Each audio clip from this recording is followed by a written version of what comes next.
Good afternoon and good evening, everyone. Thank you so much for joining us. My name is Kalisha Davis, and I'm CS Equity Curriculum Project Director at Cape Force Center. It's my sincere honor and pleasure to welcome all of you here this evening for the third webinar in our five-part series examining each one of the core components explored in the culturally responsive and sustaining computer science framework released by Cape Force Center in June 2021. As many of you know, Cape Force Center is a national organization headquartered in Oakland, California, dedicated to removing barriers in STEM education and tech careers for Black, Latinx, Native American, and other historically marginalized communities. Next slide, please.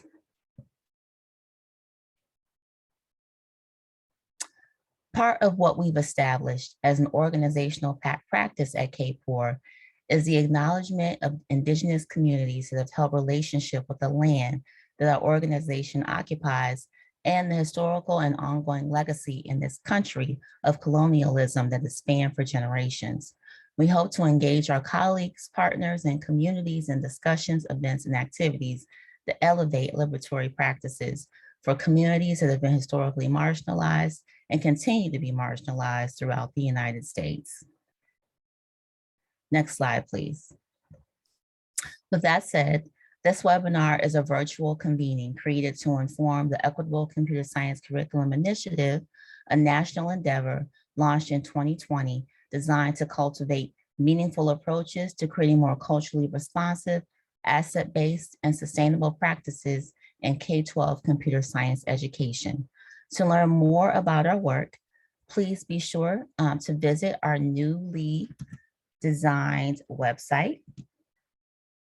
It's just right here, where you can download our strategic framework, view our informational video documenting the thoughts and opinions of a few people behind this important work, and find others ways to stay connected. Next slide, please. Today's presentation will cover the following. In just a moment, I'll share a brief overview of the CRCS framework and this core component to offer some context. Cape Force Center CEO, Dr. Allison Scott, will set the tone for our discussion with some introductory remarks. For our panel this evening, we're excited as well as honored to connect with three highly regarded and well-respected leaders in this conversation regarding rigorous curricula and pedagogy and CS education, and look forward to their ideas that are informing a host of ongoing conversations across the country. We'll save some time for questions from our audience, and finally, we'll share a few words about our next event before we say goodbye.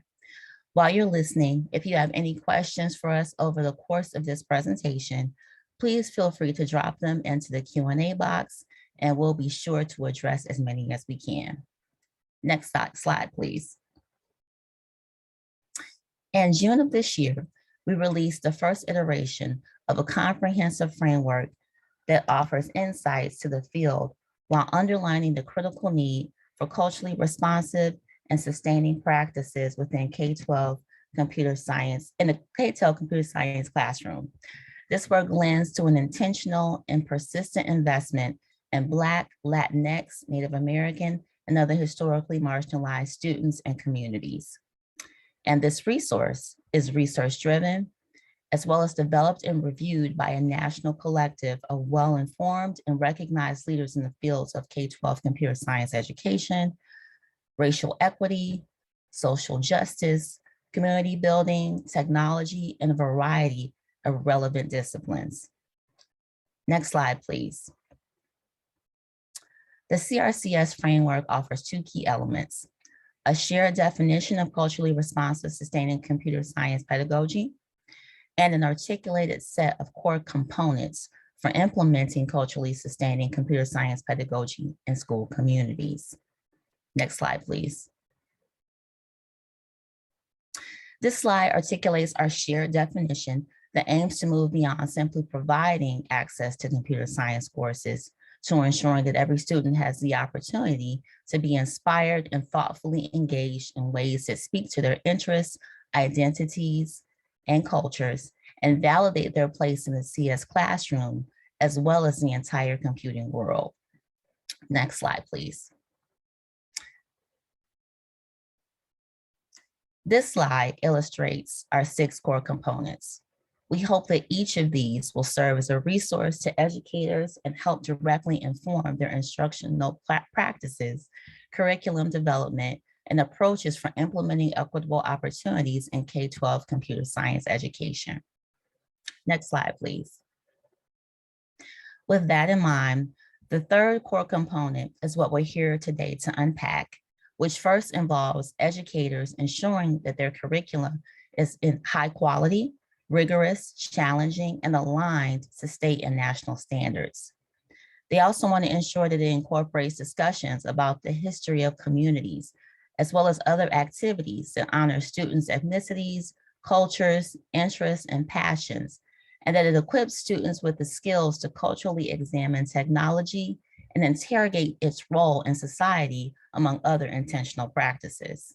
Next slide, please. So how does rigorous curricula and pedagogy expand opportunities for equitable teaching in computer science? Let's go a bit deeper with my colleague and the CEO of K4 Center, Dr. Allison Scott. Allison? Thank you so much, Kalisha, and welcome. Thank you all for joining us for this webinar focused on the third core component of the culturally responsive and sustaining framework. So as Kalisha just mentioned, the third framework has 3 main components. The third component has 3 components. Pedagogy and curriculum is rigorous, so we want it to be aligned to K-12 CS standards, and we want high expectations for all students.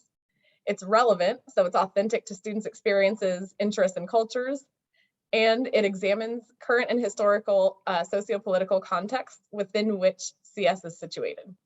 So personally, this topic is near and dear to my heart, as it was one of the areas that I studied in grad school, as I wanted to deeply understand strategies that were particularly effective in creating engagement, interest, and high performance among Black and Brown students. And some of our foundational scholars, as you all know, including Gloria Ladson-Billings and Geneva Gay, have been writing on this scholarship for 3+ decades.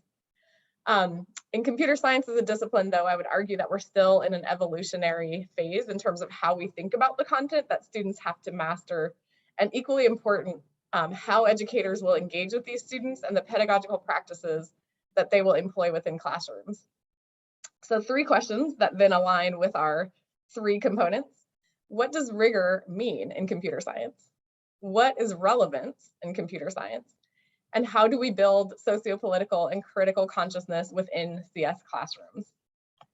I would also argue that far too often these questions have been approached either without intentionality, with surface level attempts, or just neglected altogether.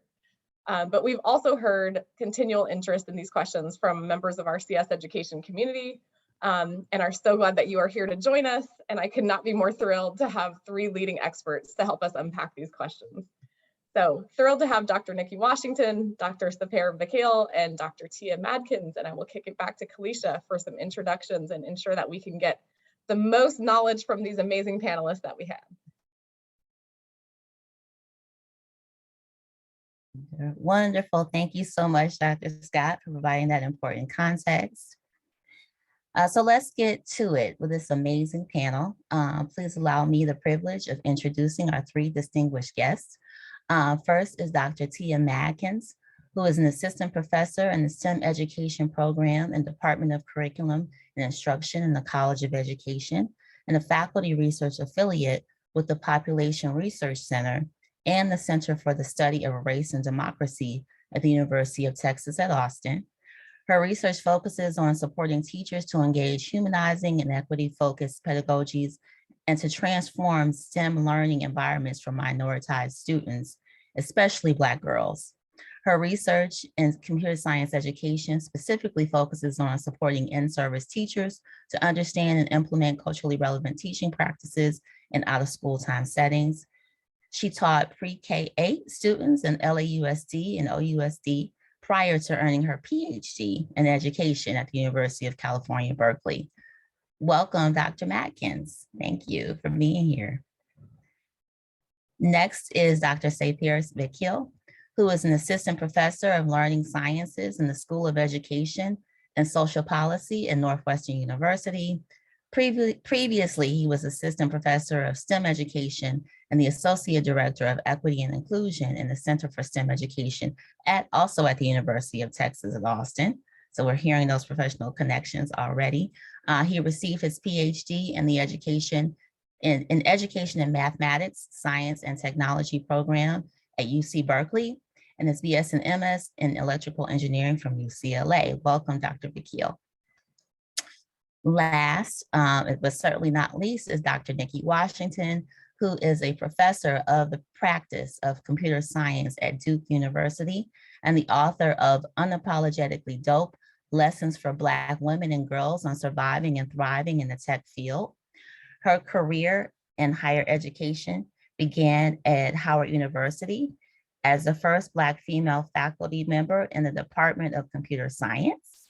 Her professional experience, also includes Winthrop University, the Aerospace Corporation, and IBM.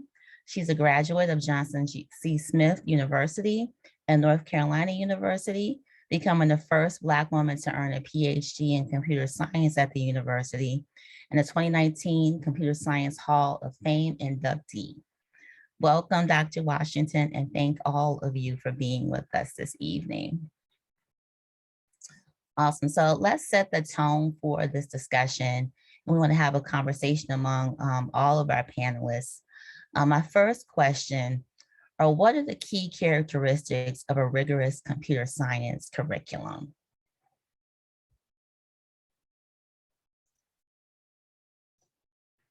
So I'll lead off because I am not a huge fan of the word rigor when we start talking about computer science. I actually cringe because I think that the work that all of us do for so long has been marginalized under the argument of it not being rigorous enough.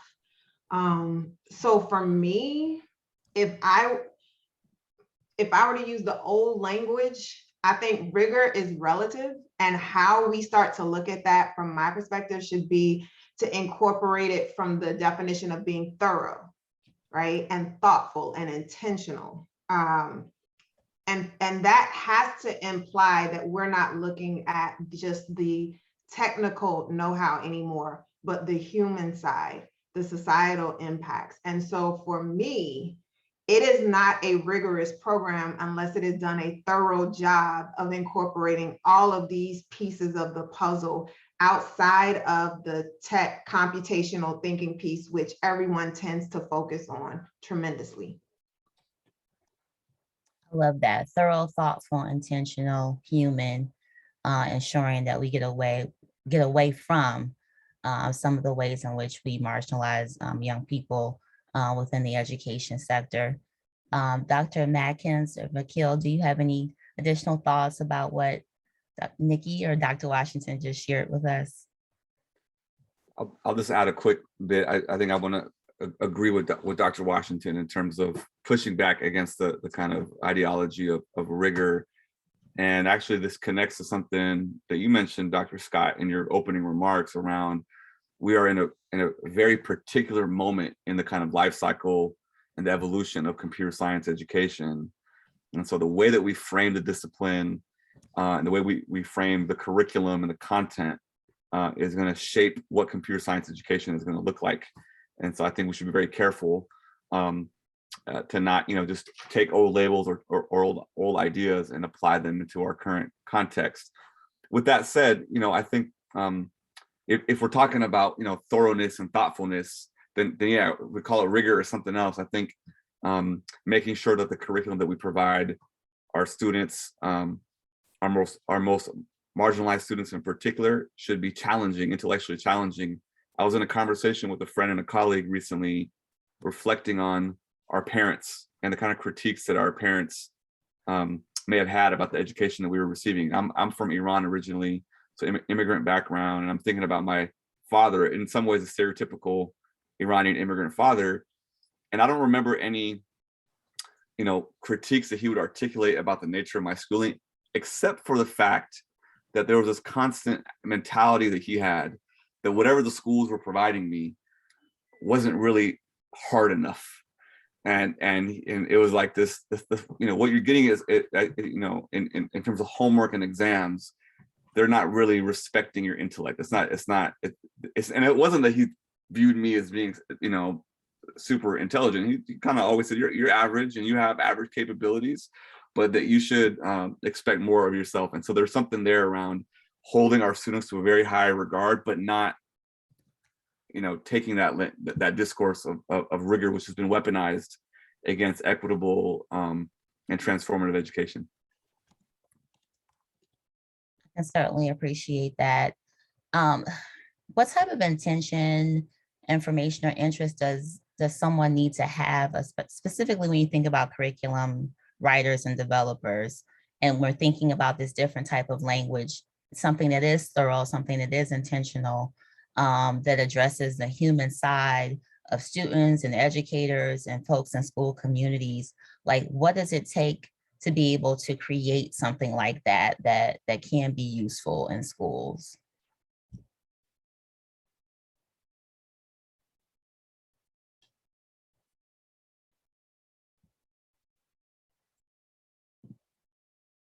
I can start us off here. I think to have something useful and something that's intentional, you have to have the right people designing it. You have to have people who have the right mindset, who are aware of their biases, who are able to confront and reject deficit views. I think that's a huge part of it. You can't be intentional about something until you are quite aware of what your biases are, the kind of deficit narratives that are both that we can feel, but also the ones that are implicit, right? The ones that are explicit about students from minoritized backgrounds, especially Black students in computer science. You can't actually create something that's very useful and beautiful for students and something that is most importantly meaningful to them until you actually ask them what they want to learn. So you have to have people who are willing to do that kind of hard work. And it's not work. You can't just do a book club. You can't read a book. You can't read whatever is the #1 thing right now. And it's a one and done. It is daily intentional work. And I think we forget that. I think that gets lost in a lot of these conversations.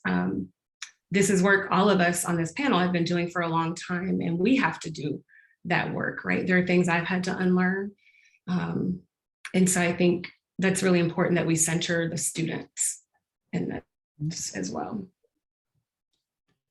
I could not agree with you more. I think it's so important because there's so much that young people have to teach us as well about what they're experiencing in the classroom and what works for them and what doesn't. Dr. Washington, how do we ultimately ensure that the content creators around curricula that they're being held accountable to be able to lift up students rather than maintain the status quo? Oh, that's a good question. I'm not sure I have the answer because I'm still trying to figure that out as well. But I think the students, particularly those who hold those identities, will be some of your best stakeholders to give feedback. And we need to listen to them. We need to solicit feedback, not just at the end of the class, but continuously throughout, so that changes and shifts are being made in real time. I think that's the biggest part, right? Part of this framework is giving students agency to advocate for themselves. And a big part of that is allowing them to say, you know what, this isn't it.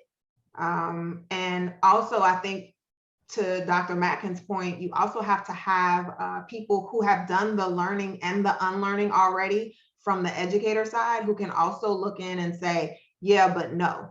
We probably need to pivot it a little bit this way. So the combination of those two to me would seem like the best way to hold people accountable, because I don't think we can really rely right now on school districts, given what we're seeing a lot of times. And so it's going to have to be kind of that community-based accountability that we're not really used to having the agency to give. Mm-hmm, mm-hmm. I completely hear what you're saying there, because communities certainly make the difference in these conversations.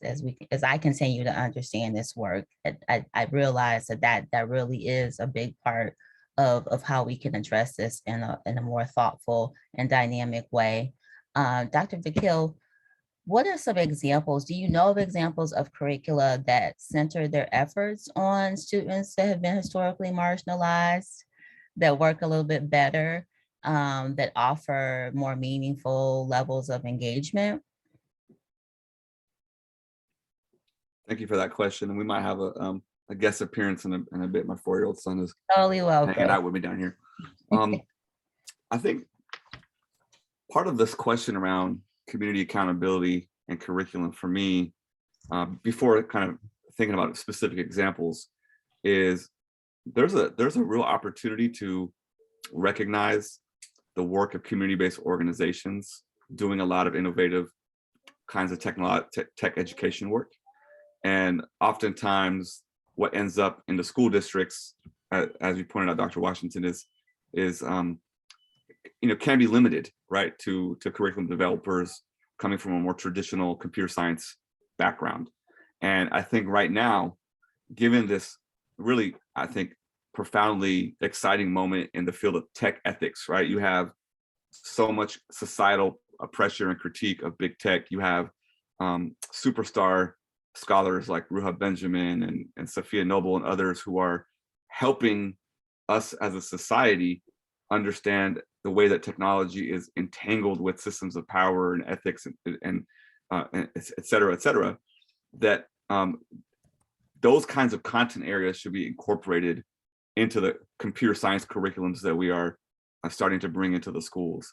And I feel like that's a really exciting area. So, there's definitely, I think, good starting points for curricula that we can look to, like, exploring computer science is one that I'm most familiar with, that kind of emphasizes equity.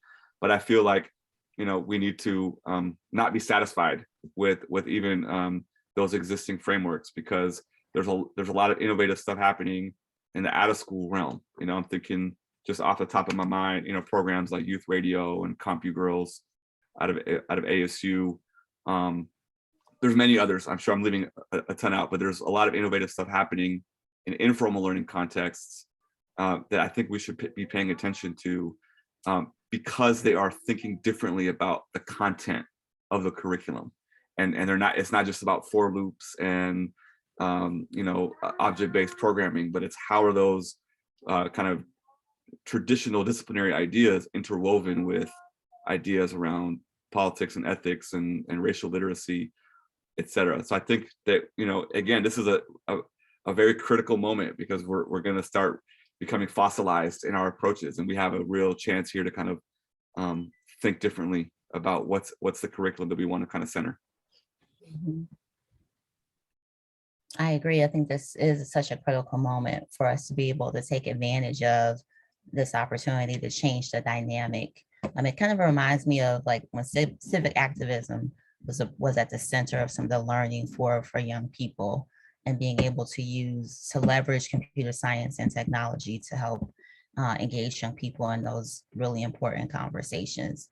Dr. Washington, has the global pandemic exacerbated the need for higher standards in teaching? Like you touched on that very briefly with kind of what's happening right now on the ground. Like, how are schools, communities, educators, students, how are they faring as a result of what's happening, with this time that we're all, living through? So I don't know if I would consider it a need for higher standards, more so than a need to pivot the attention to what we're focused on.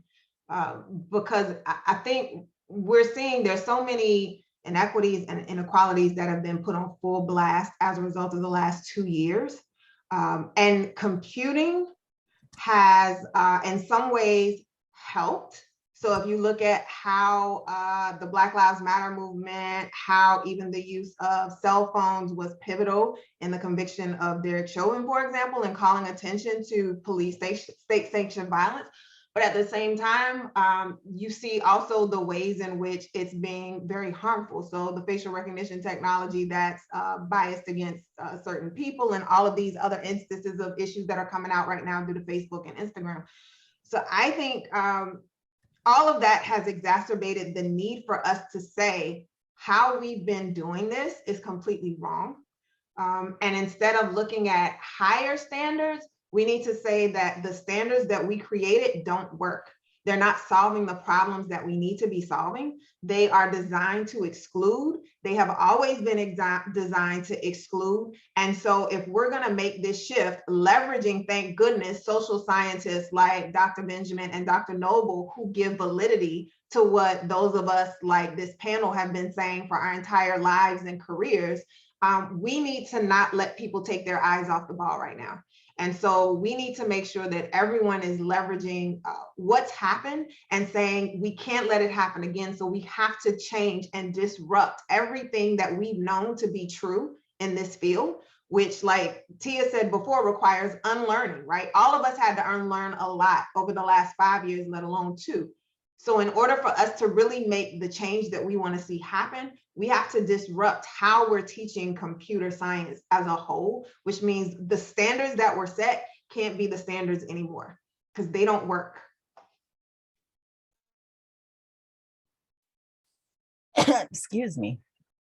I totally appreciate what you're saying. Disruption, disassembling, starting over. Now, there's no time like now to be able to do it because we're ripe with this opportunity. Let's talk a little bit about how this relates to your work in the field, the three of you as professionals who've been doing this work for some time. Dr. Matkins, I'll start with you.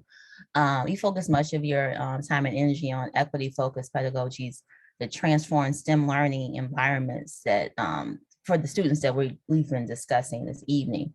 What have you learned through your research about the need for challenging learning material in computer science education? I think this goes back to Dr. Washington's first point about challenging what we mean by rigor. I think oftentimes people want to equate that with the canon. And so it's essential that we challenge the learning material that we see in CS education, particularly for those curricula that are a little bit older, that we're just recycling through, right? And I get it, we don't always have access to better materials, right? Some people are required to teach a certain curriculum, but as educators, whether you're in a classroom in a school or you're in an out of school setting, you have power and you have agency about how you teach it and how you revise that curriculum, right? We are all taught, those of us who have gone through any teacher education program, you're taught to modify the curriculum. And so you have to think deeply about what you're actually teaching children. In what ways is it empowering them? In what ways might it be further marginalizing them? And so if you're not thinking about that actively within each unit, within each lesson, then that's problematic. I think for me, really empowering young people to use computer science knowledge in the ways that they see fit, not what we envision for them. We might have an idea about what they could do with that, but until we turn it over to them and to think about the ways in which they might want to empower their own communities, right? We think about those big tech jobs, right? That might make us a lot of money, and sure, that's great, but that's not the only option for our young people. And so we have to really think about what they want to do, how they want to empower themselves, their communities, their families. And it's also really important that we honor their intellectual curiosity and that we see them as intellectual beings, which we don't always do, which the curricula that we're using don't always recognize. And so we have to find ways to center our students and their intellectual curiosity. Just looking at my notes. Oh, and we also have to think about the ways in which we can modify the curricula to really promote students and the development of their agentic selves and to really help them become critical thinkers. That is of most importance. And I think if nothing else during this pandemic, we have learned that people don't always have critical thinking skills. It's not common. And so computer science is such a beautiful way to teach that. And we really have to challenge the curriculum that we're working with to really center that. Thank you for that. So we know that this has been a challenging year for educators, to say the least. How do they relate, based on what you've seen, to this idea of culturally relevant or responsive practices in teaching and learning? Like, where do they struggle? What types of supports exist for them? for someone who wants to do this but isn't necessarily sure where to begin? How should we advise them? Well, I will say when I was a novice teacher in Los Angeles Unified School District, one of my mentors at my school site told me to ask for forgiveness rather than permission. And I just ran with that. I think where teachers really connect is they want, part of all equity focused pedagogies, right? Whether it's culturally sustaining, culturally responsive, fill in the blank, at the center of that is really high expectations for all learners and really providing them with challenging material. And so I think teachers are attached to that. I think where people fall down is bringing in issues of justice, particularly around racial justice. And I think that's really hard for people because most folks haven't had to really grapple with that in their personal lives. But teaching is and always has been a political act. And so we can't forget that. I think part of the work comes down to teacher education programs and really centering that. I know in the courses that I teach, I say that day one, and I make a joke and I say, if you don't want to believe that, you can meet me in the parking lot after class today, as a joke. But it's really the truth, right? And that if you cannot get on board with teaching as a political act, you have some additional work to do. And so the thread in all of those pedagogies is really thinking about social justice, centering socio-political context and the issues that our learners are grappling with. And so I think that's where people have a hard time, particularly as it relates to racial justice. As far as supports, I think some of us have developed lesson ideas, even just thinking about professional learning communities and really centering that and having people to bounce ideas off of. I know in SMASH, which is one of the K-4 Center programs, that's a big part of the professional development sequence with our educators that work with young people in SMASH, is really centering that and saying, here's this particular lesson around X content. What are some socio-political issues that are relevant to the children that we're working with that connect to this? And so part of it is that intentionality that we talked about earlier. You have to actually unpack what you're teaching and you have to start thinking about the issues. And part of it is being with children and figuring out what's important to them in their communities. And so I will share with Kalisha some resources that we've developed that tie on to some particular like kind of big content pieces. But I will stop rambling and leave it there for now. Hand off to other folks. That's perfect. Thank you so much for that. Because I have one more question for you, because you talk about censoring, this focus on social justice issues and helping educators to think more broadly about, this opportunity for learning. How does learning in the out of school time environment help bridge the gap for students? Like what are some of the possibilities that exist there? Sure. I think teachers really feel like they have more freedom and flexibility in out of school settings. You're not tied to kind of lock and step, what do you call those, pacing plans that teachers might be using if they're in classrooms and schools and districts. I think one of the beautiful things about out of school spaces is that you do have that flexibility. You can take a little bit more time. You also have more time to develop and develop lessons that are really centering justice and try those out with young people. And again, I think hearing from them and really taking that into account is really important. And I think in the out of school setting, there's a little bit more flexibility with the timing and the pacing of lessons. Thank you, Dr. Matkins, for those insights. Dr. Vakil, I have some questions for you as well. Your work unpacks and elevates innovations in learning process and how important it is to examine the critical components of computing. What are some of the examples that you can share from your field work and research about the importance of students examining socio-political elements of computer science? Thank you for that question. So I've shared this story in a few different places, so some of you may have heard this, but as part of my dissertation work during graduate school, where I was colleagues and friends with Dr. Matkins, I was doing an ethnographic study of a computer science academy within the Oakland public school system, and looking at one particular computer science academy in that district. And of course, the backdrop was initiatives to kind of promote equity and diversity, right? That we're talking about today, and that kind of have plagued our field in many ways.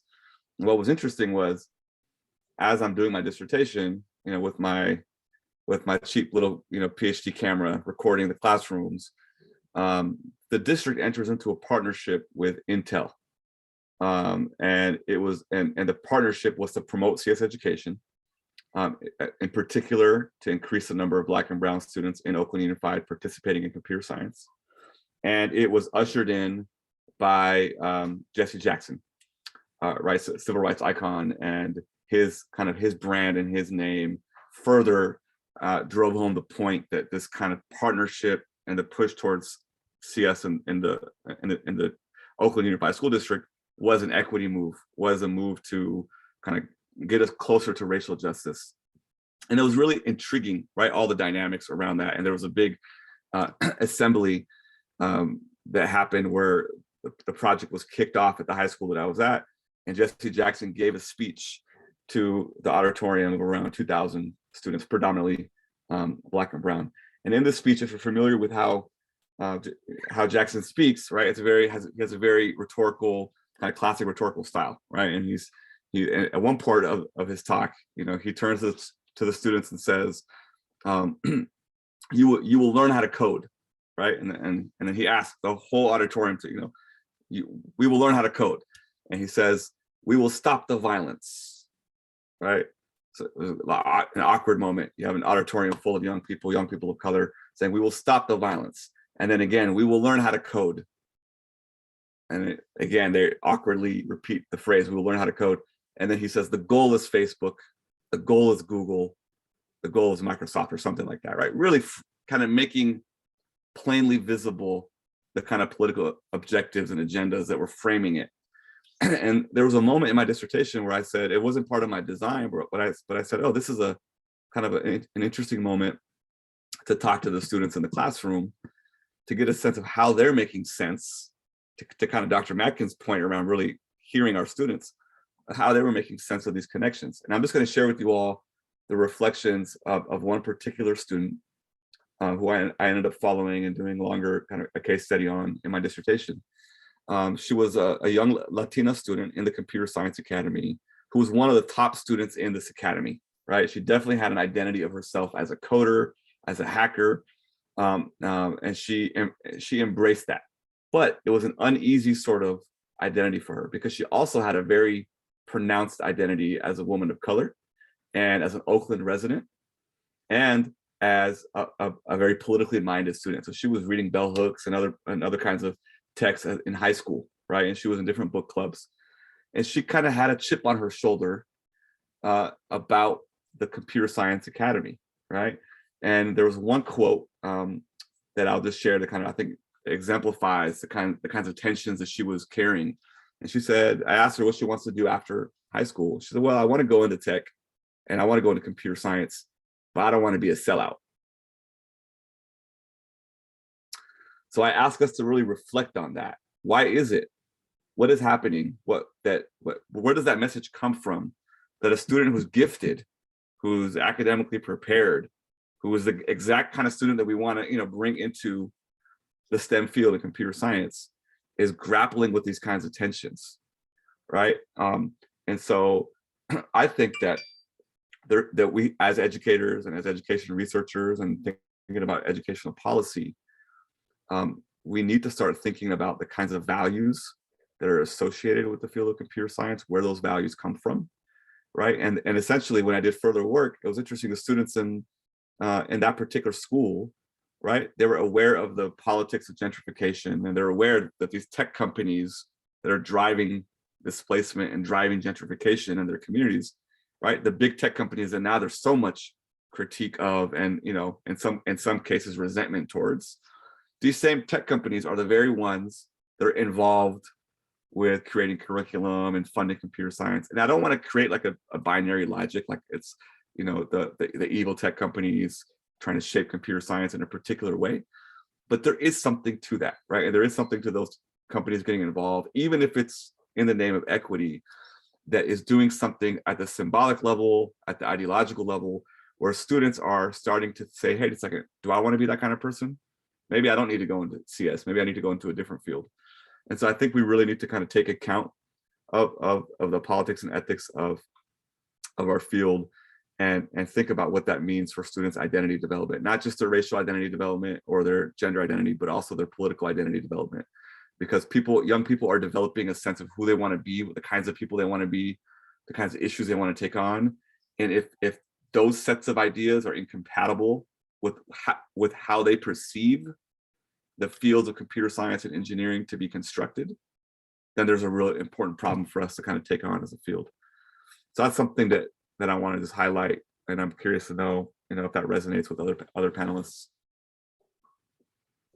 Yeah, I'd say that it's interesting you brought that up because while I'm not on the K-12 side in any aspect anymore, in my race, gender, class, and computing course, I had a conversation with a student, a white man, who is getting ready to graduate and was so excited that he got a job offer. And when he told me about it, he said it's for, I can't remember, it's some sort of ed tech company or something around that space. And he said, but I'm so excited that I don't have to rely on getting a job from a Google or Facebook, because it was really gonna be conflicting if that was the only job offer I had, because I don't want to be there. And I don't think, like you said, we're paying enough attention, and especially not at the higher ed level, of how this plays out for students and what that means before they even graduate high school. Can we even get them in the door into a computer science program if that's what they're already thinking in 10th and 11th grade?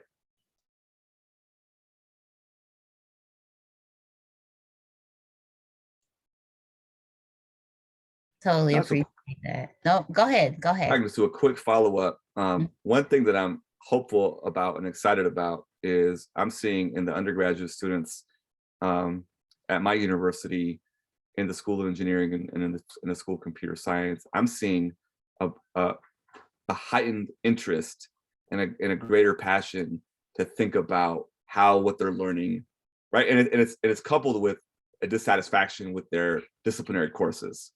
But I studied engineering as an undergrad, and there wasn't a critical mass at all, and that's an understatement, of students who were engineering students and who were sociopolitically involved or interested in the student movement, or it was like two different worlds. But those worlds are coming together. So I'm seeing a lot of undergrads show up to our space and kind of connect with some of my colleagues across campus and CS, wanting and asking for learning opportunities to tackle these issues. So I think that there's an opportunity again to coordinate between what's happening in higher ed and K through 12 to create these kinds of pathways for students that do focus on the values and do think about social impact and the human factor. Not as and someone asked in the chat, what kinds of critiques will we have on older curricula? One is that if you look at like a lot of even like the ECS curriculum, which I think is a good starting point, the parts in the ECS curriculum that focus on social impact and ethics is like the introductory course, right? As you get more advanced and more rigorous, you can't think about the ethics anymore. Now you got to do the hardcore science and engineering. That needs to be addressed, right? Because we need to interweave and really connect those ideas all the way through, up and down the stack, if you will. Well, there is so much more I could unpack with you, Dr. Vick, but I definitely have to get to Dr. Washington. I know we are getting short on time, and I knew we were going to go quick. But if I can ask you a couple of questions about the work that you've been doing, of course, is highly regarded and well respected. Can you talk a little bit about your identity and computing lab at Duke, and some of the ways that you're connecting race, culture, and teaching of computing around this? Yeah, so I'll be quick. The Identity and Computing Lab was kind of my brainchild, just based on my lived experience with a lot of racism and bias as a Black woman in computing, and finally being able to put all of that plus the social science student that I am to good use. So we're looking at how identity impacts and is impacted by technology from a number of different aspects, including everything from race down to ability. Our alliance, Alliance for Identity Inclusive Computing Education, that was just recently formed and awarded by NSF, includes several organizations, including the K4 Center, the University of Oregon, Constellation Center for Equity and Computing, Mount Holyoke, Duke, CSAB and ABET, Reboot Representation, Northeastern Center for Inclusive Computing, and I'm sure I'm forgetting somebody else. CSTA, sorry. And so what we're looking to do is really flip this idea of broadening participation in computing on its head. The work that I do in my lab is always centered around the fact of what Dr. Mackins mentioned at the beginning, which is that we tend to focus on the students who are the most minoritized, and we look at it from a deficit approach, that they don't have, they lack, they need. Instead of saying the problem is not them, it is the people, policies, and practices that have been put in place that are intentionally designed to exclude them. And that includes the people from the most dominant of identities, be it down from race all the way to ability. So our work is looking at how do we create training, research, curricula, and pedagogy and policy that decenters the most minoritized students and puts that onus on those who are doing the minoritization. For the reason of we can continue to create all of this work that centers students from the most minoritized groups. But the problem is once we push them into these environments and say, okay, we've taught you all this, now go be great. And they show up at a Duke, or they show up anywhere else at a Georgia Tech or Stanford or Howard or NCCU, wherever it is, they are still going to be facing systems that are rooted in white supremacy. They are still going to be facing TAs, peers, and faculty who are going to say, you can't cut it because Black students can't do this. Indigenous students can't do that. Women students can't do, right? And so if we don't start focusing our attention on that group, then everything we do will be continuing to chase the windmill. So our idea is to flip this entire model on its head and say, the people who need the most training and preparation are those who are doing the most oppression. And because if we center it in a way that everyone, because we all exist based on some part of our identity in some position of privilege, if people start learning and students learn about all of the ways in which identity manifests, oppression is manifested, then we start to see these changes, because now I'm thinking of it outside of myself, but also leveraging my positionality as appropriate. I love it. And you answered numerous questions with that answer. Thank you so much for that. Because I was going to ask you about, you often share your own experiences as a student and as an educator trying to bridge these gaps. Do you know why this problem hasn't been addressed sooner as far as really turning this field, looking at it from a different perspective? Like, these are creative designers, and we know white supremacy and other hurdles, but why hasn't this problem been addressed in this way? I think it's absolutely phenomenal. I guess we needed a Dr. Nikki Washington to be able to lead the way, but yeah, would just love your insight on it. I'd say, and it's really weird because I say nothing that I'm saying is anything different than anybody else has been saying, but sometimes the squeakiest wheel at the time is the one who gets the most attention. I'd also argue that the reason it hasn't changed before is because the people in positions of power, be it at organizational levels, be it at funding levels, when we look at NSF, Department of Education, et cetera, it has been white, Asian, men, or women who hold those identities, who are continuing to uphold what they think is the issue, and they hold these deficit-based approaches. And so it's very easy to say, let's focus on Black and Brown students, but not focus on everyone else, because if we focus on everyone else, then that means that there's a potential that that shift is going to come right back here onto me as well. And so I think when you have people in positions of power who hold those identities, it's very easy to keep the attention elsewhere, because if we shift it and say dominant identities, then I've got to acknowledge the ways in which I've contributed to it as well. But like Dr. Mackin said, we've all had to do that. I've had to address and sit with the fact that I've done things that were rooted in white supremacy to students, even when I was teaching at Howard. But that's part of the unlearning that we all have to do. Going deeper, I certainly appreciate that. I know we're a little tight on time, so I want us to connect with our audience and see if there are other questions. We have a couple in the queue. The first, Dr. Vick has already addressed a bit as far as problems with older curricula, and what kind of solutions and how can that potentially be addressed. If you have questions, please feel free to drop them in the Q&A box, and we'll get through as many as we can in these next few minutes. The next one is from Paula Moore. She says, as part of this work, will you be developing a curriculum evaluation rubric with a cultural relevance lens? I thought I heard that would be created. And is that question, is that a question for the CRCS framework? I'm assuming.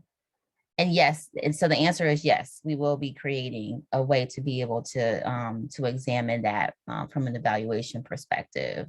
And we're working on that. And Kalisha, I can provide a couple more, maybe a few more details. We're still in the process of identifying exactly how what the creation of a rubric would look like, what the process, what the strategy would be. But ultimately what we continue to hear is related to the first question, which is like, how do we know if something is good or bad or somewhere in between, or does anything even remotely relevant to students' lives or encourages student agency or incorporate sociopolitical critiques of computing and technology? And there's really no way to do that with the existing resources. So we're trying to figure out a way to develop that, to provide that to the field. So stay tuned. Yes, indeed. Well, if there aren't other questions, please feel free. Don't let this opportunity pass you by with this amazing panel to ask any question that you have on your mind. I can go back and, maybe talk through a couple questions. Oh, there we go, Victor. Victor asks, ideas on how computer science classroom teachers may be able to confront racism in their classes and deconstruct bias. Who would like to answer that question?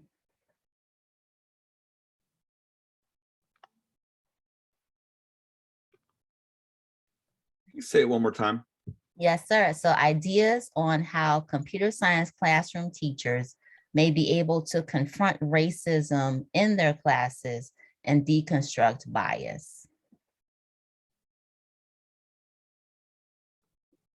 Dr. Washington, not to call on you, but I imagine you probably have some examples from your race, class, and computing course.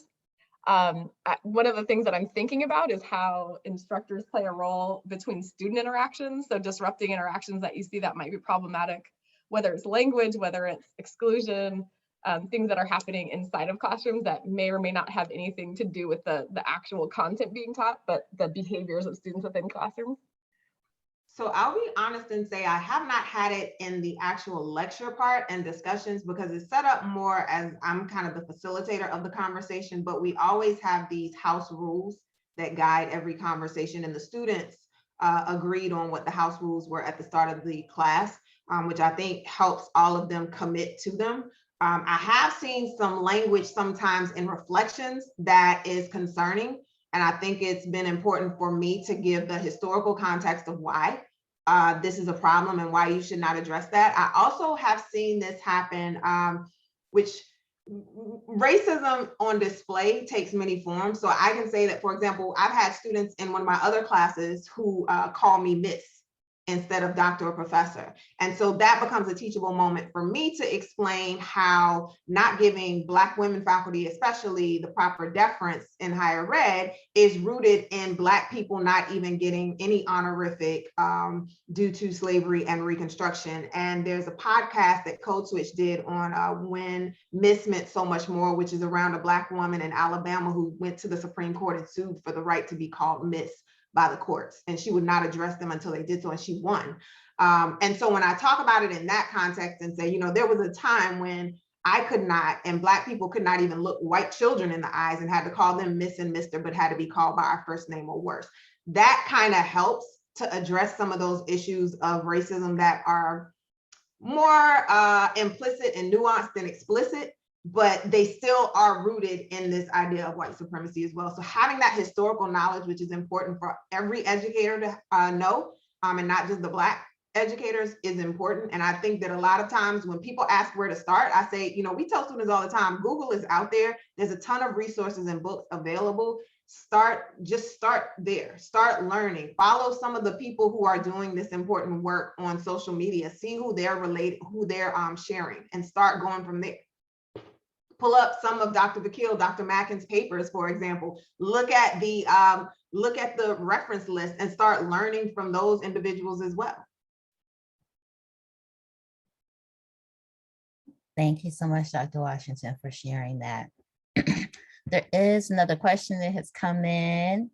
It is, what is the ETA on when the curriculum evaluation rubric will be piloted? Dr. Great Scott. question. I'm not sure that we have an ETA yet. Hopefully, as soon as possible. I would say probably in the first half of 2022. I would concur. And if anyone has any ideas, feel free to send them to us as we're continuing to we're literally piloting the idea, getting feedback, and incorporating that into the process. So if you have any ideas or suggestions or things that you particularly would need, let us know, please. Yes, indeed. Thank you. And thank you, Dr. Mackins, for dropping in that document.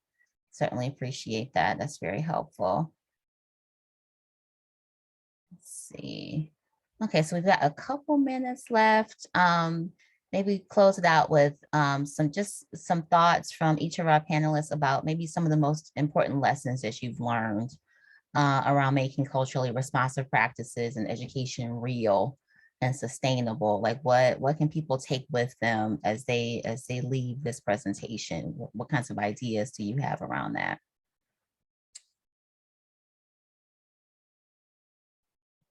And we will start with Dr. Mackins. Yes, that's exactly what I was going to ask you.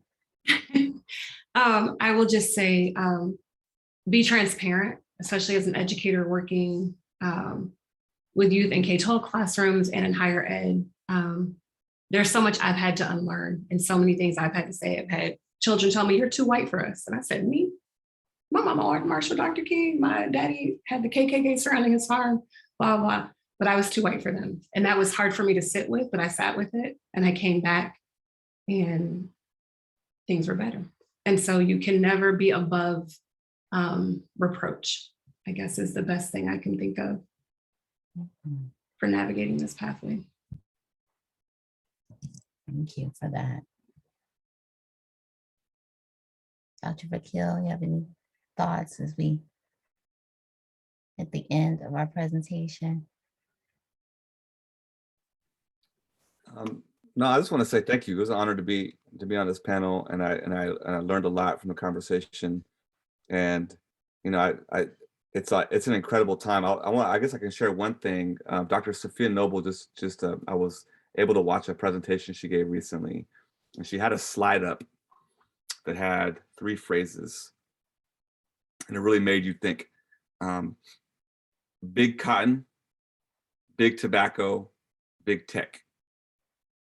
And she asked us to think about the kind of paradigm shift that we need right now, because we're in the midst of big tech, to really challenge its abuses and the ways in which it marginalizes.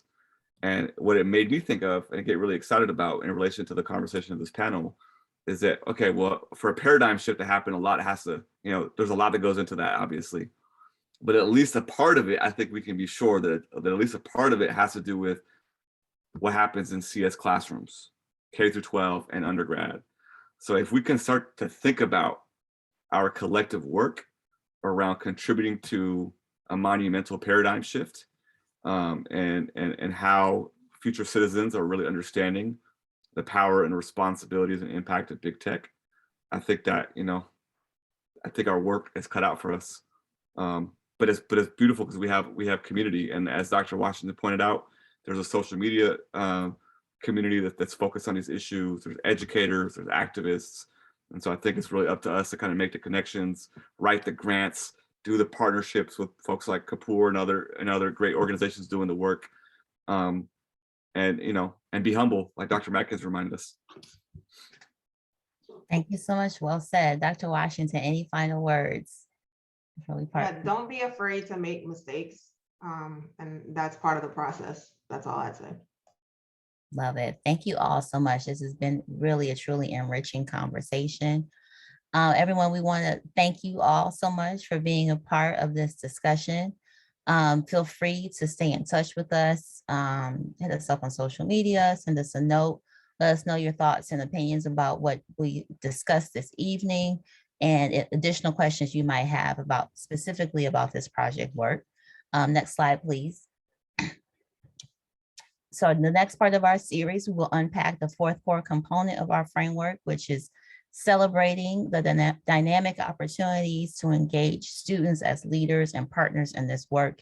You heard about this. We talked about this with our panelists this evening. We'll speak specifically with youth leaders about their opinions on how to go about doing that and doing it well. So we look forward to that conversation. And as always, next slide, please, just stay connected with us. We appreciate your thoughts and perspectives, and it continues to make our work that more meaningful and dynamic. So have a fantastic evening. Thanks for hanging in there with us, and we will see you next time.